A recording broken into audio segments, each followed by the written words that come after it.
Oh, hi. Oh, everybody, it's a long day. But my name's Mike Williams. I'm a Fargo City Commissioner, and who here knows that Fargo is ranked number one for the Earth Day Network as the city with the best overall environment? Anybody? Nope. And guess who some of our peer cities were? Burlington, Vermont, Portland, Oregon, Boulder, Colorado, and Fargo finished above those. That's pretty good stuff. So there's a lot of ways to make it better, and one of the things is these types of conferences. So really the young people drive the Fargo Moorhead community. The students are really the biggest asset that we have. So you guys have more power than you know, and part of it is by creating demand for changing the way that we do things. Our whole economy in this country, in many ways, is based on waste. And it is not sustainable. It's the antithesis of sustainable. So have you ever heard an elected guy say, I'm going to make government more efficient? You ever heard that say? Everybody I've ever heard run for office is going to make government more efficient. Well, what's the best ways to do that? It's doing more with the resources that you have, doing more with less, not wasting. Conservation is conservative. So we were chosen by CNN a few years ago in their segment about solutions. And one of the things that we came up with is the landfill is, we take garbage from 60 miles away. And there was a big newspaper article about it yesterday. And landfills are, we can do more and better, but there's no real solution to landfills other than not putting as much stuff into them in the first place. Repurposing where you're at instead. One of the toughest things is for recycling. If those fairly low value materials like plastic or glass, if you have to transport them all over the country, it really makes it hard to make it viable to save. But if you can repurpose them locally, then you've got something going because you're actually helping your various businesses that are using those materials reduce their cost, because transportation cost is a huge thing. So you see this clip here, and I've been a city commissioner since 2004, got reelected in 2008 and 2012. And I'm also past president and current board member of the Alliance for Renewable Energy in North Dakota. We've got some renewable energy bills passed in the state of North Dakota, and we're really on an ebb. We were moving forward with more renewable energy. When we started, we had 3% wind generation in North Dakota. With help from a lot of allies, we're now at about 15% wind energy, but still, right now, all you hear about is oil, oil, oil. And the bottom line is, we used to kill whales for oil. And they found oil right under their feet in Pennsylvania. And it took years for them to quit killing whales for oil, even though they had it right under their feet. It's getting to be that same thing with renewable energy, that when you compare the true cost of production and the efficiency, that isn't, when you do whole cost accounting for a community, renewable energy stacks up very well with fossil fuels. So it doesn't mean that we have to quit oil right now.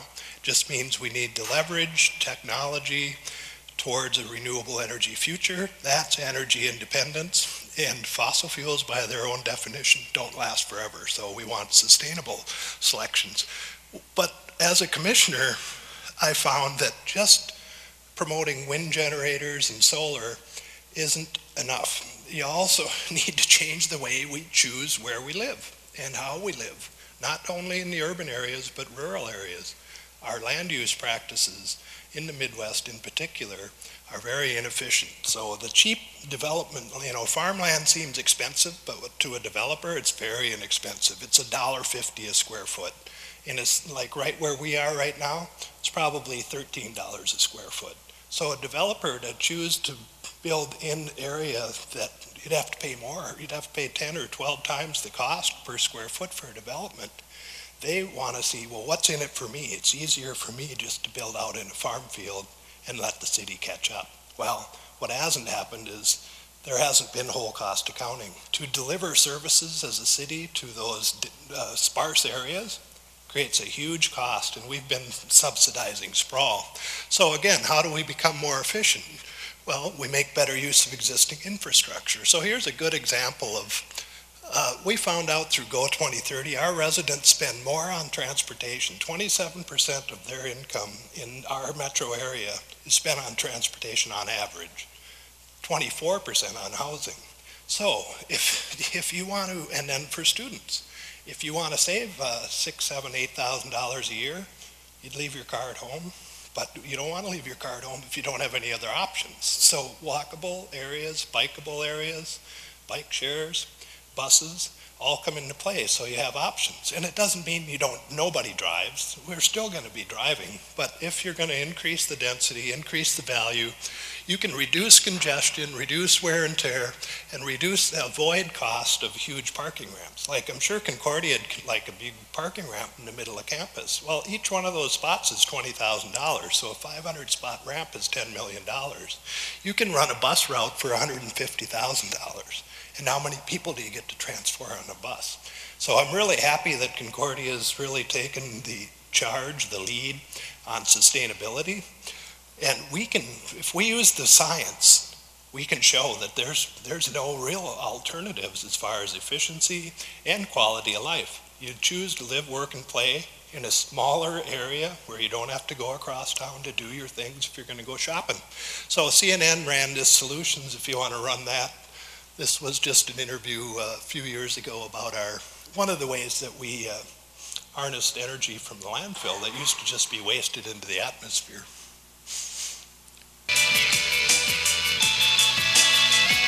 This landfill in Fargo, North Dakota was once a stinky reminder of waste. But city officials recognized a gift in all that garbage. We've got resources here available to us that formerly weren't being utilized at all. For example, the methane gas was escaping into the atmosphere. Now, the methane gas that once raised a stink generates a windfall of cash for the city. More than $1 million of new revenue last year alone from the sale of carbon credits, electricity, and methane gas. Our saying is, if you can smell it, we can sell it. So that which used to just be right under our nose turned into cash and new energies. Partnerships with local industry helped greenlight this and other renewable energy and conservation initiatives. Today, the methane is about 30% of the fuel needs we need to operate our plant to produce steam. But trash is not the only treasure here in Fargo. Since last fall, the city has generated nearly $400,000 from the sale of wastewater to local industry. Innovations like biodiesel buses and LED traffic lights have residents seeing and saving green. We didn't have to raise the property taxes this last year. It's an example of how taxpayers benefit by conservation efforts and making better use of resources. Frederica Whitfield, CNN. So that's my presentation, and if anybody has any questions, like I said, there's a lot of things we can do as individuals, but I think it's important that you let not only your elected people know, but the people at your administration, let them know that you demand to do more recycling. You want to make better use of the resources. You want to keep the pressure off of having to raise tuition by being more efficient. Those are all things that you can do. So it's proven, and you can't afford not to do these things that are real. That's true conservatism, and I believe that we're true conservatives when we do more with less. So if anybody has any questions, yeah. Well, and that's been evolving.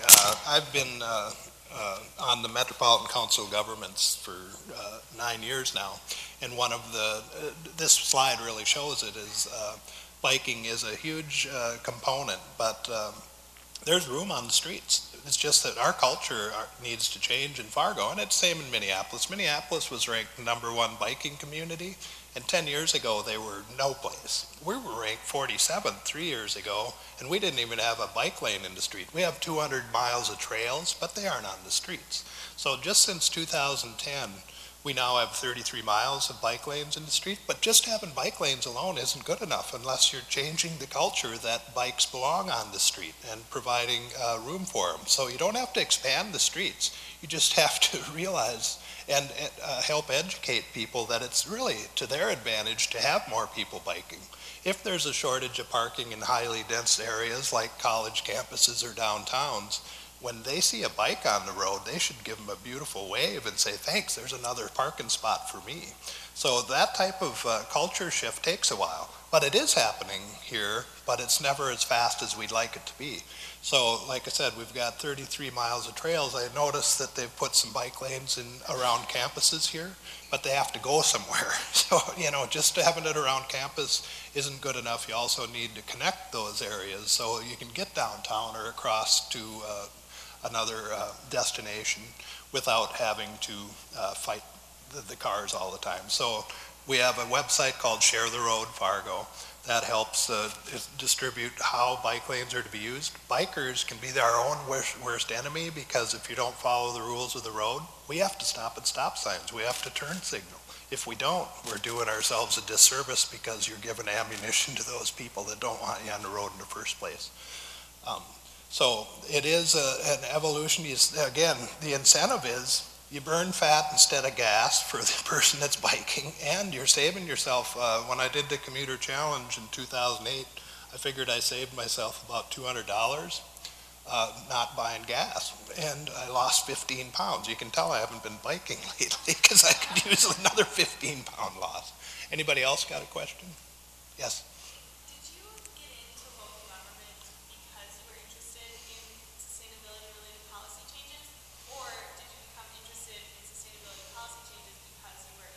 No, actually, I'm a citizen activist that happened to get elected. So I started to get involved in grassroots efforts, and I led 4 successful initiated measures. And in Fargo, it's easier. In Moorhead, it's tougher because you don't have that availability. You got to go to the state to initiate a measure in Minnesota, and that's really puts you in a tougher spot. In North Dakota and in Fargo, the Home Rule Charter gives you options where if you have an idea, you can present it to the voters if you get enough people to sign your signature. So I drew up a law that said, I thought they were wasting sales tax and I wanted to protect it. So that was the first one in 1996. So I wrote a law that said you have to get 60% voter approval for any new city sales and or use tax. And I asked the voters, you want to do this? And they said yes. What that has done is helped us to preserve the sales tax resource, which is very important for things like a library, which was one of my other initiatives when I did get elected, is the city officials didn't have a plan for how to build the libraries they needed, and an 18-month sales tax paid for 3 libraries, but then they were paid for before they were finished on time and on budget. So the question is, I was interested in conservation before I was elected. Smoking was a big deal when I got elected, so the first vote we had was a smoking ban in Fargo that got referred. And since it was referred, to honor that referral, I started a separate petition that said, do you want a complete smoking ban? And found 3 sponsors, and so now we have the complete smoking ban that we had in Fargo. So it's people, you choose to make a difference. You look in the mirror, if you don't like things, you go, what am I going to do about it? I don't know if you ever saw The Untouchables, but when Sean Connery's dead and dying on the floor, looks at Kevin Costner and says, so what are you prepared to do about it? And that's what we have to ask ourselves all the time. Anything else?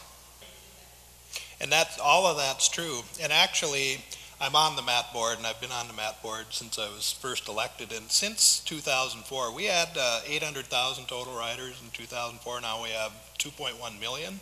And in 2004, we had 80,000 college-age people using the bus. Now we have over 1 million. I'm not saying, and we should double it again. So we've tripled it, but we should double it again. But the way we've sprawled, and to give you an example of density, urban density, our goal is to have 9 people per acre. Basically, there's about 3 houses an acre, so it's 2.5 people per house. And if you look at the neighborhoods like that, like where we're in right now and where I live over by Lindenwood, that's 10 people per acre. It's not scary, it's not high rises, it's residential neighborhoods that have walkable areas that have places that you don't have to have 3 cars to live there. But Fargo has annexed more land over the last 10 years. They've annexed land faster than the population growth justifies. And they've basically subsidized sprawl by giving incentives to 2-year tax exemptions no matter where you grow. Well, what's happened is now we have 3.7 people per acre. We have 43 sections of land. And if you want to put it in comparison, San Francisco has 43 acres of land. They have 1 million people. Boston has 43 acres of land. They have 700,000 people. We have 43 sections of land. We have 100,000 people. So we've been incentivizing people to live in areas that's inefficient to deliver services to. So your friends, what I'd say as far as transit goes, that lack of density makes running a robust transit system very difficult. So instead of trying to reach out to all these tangents with an inefficient service that slows it down for everybody, we're concentrating more on improving the service in that core area where transit can work to create demand for, okay, I'm going to choose to live where I have robust transit. I'm not going to choose to live out in an apartment that's 3 miles out of the core. I'm going to make that decision because I don't have to have a car. I can save $8,000 a year taking the bus. So that's what happens in bigger cities with strong transit systems is those cities leverage transit because it avoids huge costs and it provides real value for the people that use it. But it's only if it's robust where riders of choice choose to. There's no reason that you should have to take an hour to go on a bus across town, except for that. We need to increase the density and provide services as that grows out to those regions. But first we have to have robust service in our highest density areas. Anything else? Well, thanks for doing this, you guys, and have a great Earth Day every day.